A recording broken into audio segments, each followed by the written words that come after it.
یہ محبت مصطفیٰ. او بولو اہل حدیثو، ذرا زور سے بولو، ذرا اور زور سے. اور یہیں پر بس نہیں، یہ ضیاء القرآن کی چھپی ہوئی جال حق، اس میں لکھا ہوا ہے صفحہ نمبر 243 آخر سے شروع ہوتا ہے 244 آغاز میں.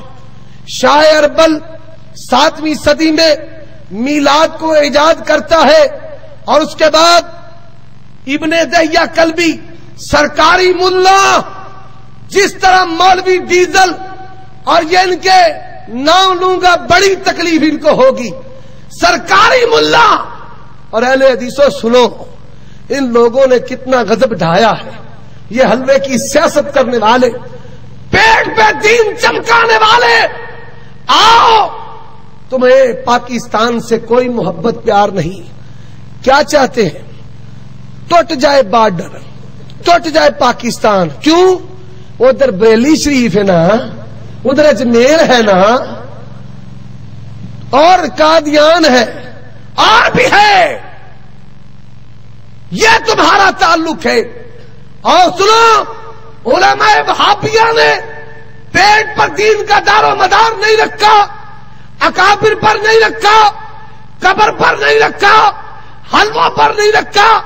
اللہ کی قسم ہے، جزیرہ نمین میں کالے پانی کی صحبتیں کاٹ کر دہلی میں 2000 میاں نذیر حسین محدث دہلوی کے شاگردوں نے تختہ دار پہ لٹک کے بتا دیا پاکستان کا مطلب کیا، پاکستان کا مطلب کیا. اور سن لو، محمد بن عبد الوہاب آیا وہاں پر. بیٹھ جاؤ. محمد بن عبد الوہاب آیا، اور سعودیہ محمد بن عبد الوہاب آیا.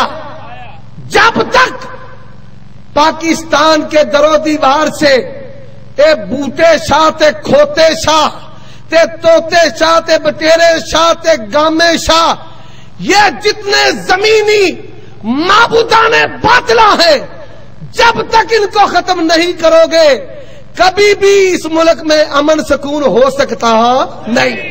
ان کو پتا تھا. او بھائی، یہ بڑے ساتھی گرم ہیں، اتنے ہی والے کافی ہیں، باقی شاہ صاحب انشاءاللہ کریں گے. سنو، یہ ضیاء القرآن والا لکھتا ہے، ابن دہیہ کلبی نے 1000 اشرفی لے کر اس کی تائید پر کتاب لکھی. شرح صحیح مسلم غلام رسول سعیدی کی ہے، جلد نمبر 3 ہے، صفحہ نمبر 179 ہے. لکھتا ہے، ہاں ہم مانتے ہیں کہ صحابہ و تابعین نے میلاد نہیں منایا. اور آؤ، دجال پاکستان بیروپیہ مولوی طاہر القادری فاجر الپادری، اس بیروپیہ نے کتاب لکھ رکھی ہے عید میلاد النبی. عید میلاد النبی کتاب لکھی ہے، صفحہ نمبر 757 ہے. لکھتا ہے، پوری کتاب لکھی، صفحہ 757 پر لکھتا ہے عید میلاد النبی شرعی عید نہیں ہے. کیا لکھتا ہے؟ عید میلاد النبی شرعی عید نہیں. اور اسی کتاب میں لکھتا ہے، لوگ کہتے ہیں خیر القرون میں صحابہ نے، تابعین نے، اتباع تابعین نے، ائمہ محدثین نے میلاد کیوں نہیں منایا؟ کہتا ہے ان پر غم کی کیفیات تھی، لہذا وہ میلاد نہیں مناتے تھے.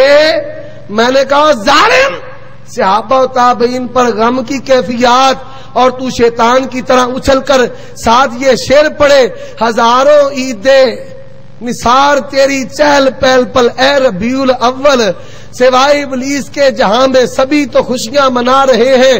اور کہتا ہے کہ جو جشن نہیں مناتا وہ شیطان ہے. میں نے کہا تو نے خود مانا نبی نے نہیں منایا، تیرا فتویٰ کس پر لگا؟ تو نے مانا صحابہ نے نہیں منایا، فتویٰ کس پر لگا؟ تو نے مانا خیر القرون میں نہیں تھا، فتویٰ کس پر لگا؟ اور یہ کہتا ہے میلاد بتاتا ہے دنیا سے گئے نہیں، آتے ہیں، تشریف فرما ہے، کرسیاں چھوڑی جاتی ہیں، موت کا لفظ توہین سمجھا جاتا ہے. سنو اللہ کا قرآن کہتا ہے فَإِن مِتَّ، اللہ کا قرآن کہتا ہے اِنَّكَ مَيِّتٌ، اللہ کا قرآن کہتا ہے وَمَا مُحَمَّدٌ إِلَّا رَسُولٌ قَدْ خَلَتْ مِن قَبْلِهِ الرُّسُلُ أَفَإِن مَاتَ. لگا فتویٰ سیدہ عائشہ پر، بخاری ہے بلا عشق جو پڑھتے ہیں بخاری، آتا ہے بخار ان کو آتی نہیں بخاری. لکھا ہے توفی رسول اللہ، لکھا ہے بخاری میں جب سیدنا عمر نے کہا تھا میری تلوار فیصلہ کر دے گی، جس نے کہا دنیا سے رسول اللہ چلے گئے. ابو بکر نے کہا من کان منکم یعبد محمدا فإن محمد قد ماتا. اور پھر محدث اسلام سیدنا ابو ہریرہ کہتے ہیں ماتا رسول اللہ صلی اللہ علیہ وسلم. اسے پھر بھی سمجھ نہیں آتی، کہتا ہے آشکارا مذہب فلانست نیست، کھلا ہے یوں ہے. بھائی میں عاشق ہوں، بھائی تو پاگل ہے، گستاخ ہے، بے دین ہے. نہ اللہ کے ساتھ تیرا تعلق، نہ رسول اللہ کے ساتھ تیرا تعلق، نہ قرآن کے ساتھ، نہ حدیث کے ساتھ. اب وہاں پر لکھا ہے کہ صحابہ کرام پر جو ہے نا غم کی کیفیات، اب ان پر غم کی کیفیات اور تجھ پر جشن کی کیفیات ہے. اللہ تعالیٰ ان لوگوں کو ہدایت نصیب فرمائے. اب جھوٹی روایتیں بنائی ہیں، ہاں جی میں نے حوالہ. اب جھوٹی روایتیں، ابو بکر نے کہا میلاد میں جو چندہ دے گا وہ سیدھا ہی جنت میں جائے گا. لوگ کہتے سبحان اللہ. تو بھی جھوٹا، جھوٹی روایتیں. وہ ایک ان کا علامہ ہے جو کیوں ٹی وی پر آتا ہے صوفی عباس شاہ صاحب، وہ نرالے والے دیتا ہے. ارے بھابی پوچھ دینے انگوٹھے چومن دی روایت کتنے آندی ہے؟ او میں دسنا کتنے آندی ہے؟ موضوعات کبرا شریف وچ آندی. موضوعات کبیر کیا ہے؟ بھائی ملا علی قاری حنفی نے جھوٹی روایتوں پر کتاب لکھی ہے، لوگوں کو دیتا ہے دھوکھا. موضوعات کبرا شریف میں چمتی ہے. اور میں کہا کرتا ہوں یہ شریف کا لفظ جو ہے پاکستان میں بڑا ہی خطرناک ہے. بھائی خطرناک ہے یہ نہیں ہے. اب جھنڈے جبریل آئے جھنڈے لگائے. میں نے کہا جہاد کے علاوہ نہ نبی نے جھنڈا اٹھوایا نہ صحابہ نے پکڑا.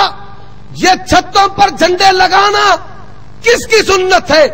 اٹھاؤ کتب حدیث 20 سے زیادہ بریلوی کتابوں کے حوالے ہیں کہ نبی صلی اللہ علیہ وآلہ وسلم نے جب اعلان نبوت کیا تو کنجریاں اپنے کوٹھوں پر اس دور میں جھنڈے لگایا کرتی تھی. کس لیے؟ اپنی تجارت کو، فحاشت کو، اپنے جسم کو بیچنے کے لیے، فروغ دینے کے لیے. ایک کوٹھیاں دیتے جھنڈے لانا انہاں دی سنت ہے، جبریل تے صحابہ دی سنت ہے. اور بولو جبریل صحابہ کی سنت ہے؟ یہ ان کی حالت ہے. اللہ تبارک و تعالی سے دعا ہے، کافی وقت ہو چکا ہے، بڑے حوالے ہیں بھائی، پھر انشاءاللہ آخری چنگا ہو گیا، آخری حوالہ ٹھیک ہے انشاءاللہ پھر سے اللہ کے فضل و کرم سے. ابتدائے عشق ہے روتا ہے کیا، آگے آگے دیکھیے جی ہوتا ہے کیا. ابھی حافظ صاحب اللہ صاحب نے کہڑی تاریخ دا 9 دا مناظرہ پایا جی، 9 دا ایک جلسہ ہو رہا ہے انشاءاللہ. فتح مبین کانفرنس وآخر دعوانا ان الحمدللہ رب العالمین.